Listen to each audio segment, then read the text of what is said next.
Hey, what's up guys, TechTine here, and this is the Blue Yeti microphone by Logitech. So this is a microphone for creators, and pretty much every YouTuber has heard of it or even has this pretty same microphone. And this microphone has been around for a really long time. What we're going to be doing here is unboxing it, taking a look at the design, the features, and do a microphone test and see if it's worth it for my type of workflow or even for your guys' workflow. So let's go ahead and start with the unboxing process. So first things first is just cutting off the tab on the side, and then we're just gonna go ahead and open the box. What that will reveal is the first thing and the only cord that it actually has, which is a USB-A to this really old USB, like a mini USB connector. Yeah, that's how you can tell this microphone has been out for a long time. We have moved on from this to even micro USB and now to USB-C. Yeah, they just need to update that. But we also get the microphone itself in this plastic bag, so removing the bag will reveal the microphone itself. So first things first, you have the ports on the bottom. So you have a headphone port, a microphone stand port, as well as that really old fat small USB connector. I forgot what it was called. But yeah, so first of all, you also on the sides you have this adjuster to adjust like the microphone's direction.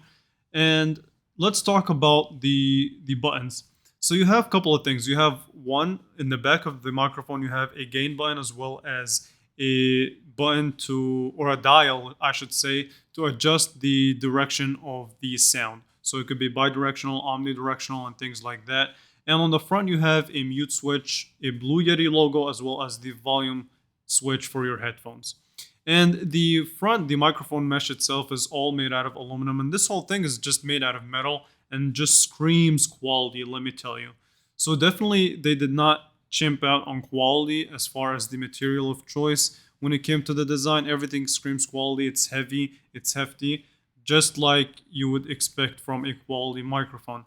And right now I got it on a Black Friday deal or Cyber Monday for around like 89 bucks. It usually goes for around $100 to $129.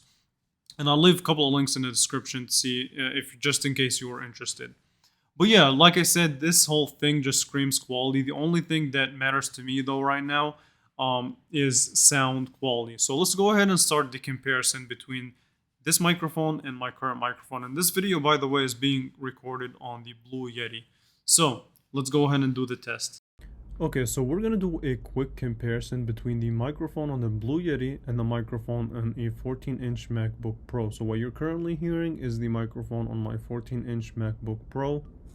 So now we are listening to the quality of the Blue Yeti microphone. So here's my take on it, and this might sound weird, but I don't know if I like the quality of the Blue Yeti. I don't know. I feel like the quality on my 14-inch MacBook Pro is a little bit better just because of how good it does in isolating background noise, and it's not as echoey as the Blue Yeti. So maybe I'm doing something wrong. So yeah, I mean, I honestly, I feel kind of disappointed if this is how good the quality is. And I did do the omnidirection. The gain seems to be decent, but it's echoey, and I honestly think that my 14-inch MacBook does better. Yeah. So with that being said, I want to hear what you guys think of it. Do you think that it's worth it, it's not worth it, or am I just doing something completely wrong? Because I've seen some videos and they sounded pretty similar, sometimes a little bit better than this. But yeah, I mean, I was expecting a little bit more for being the microphone of the YouTuber or the microphone of the creator. So let me know what you guys think. Am I not giving it its fair chance? Should I do something else or find a way to make it work?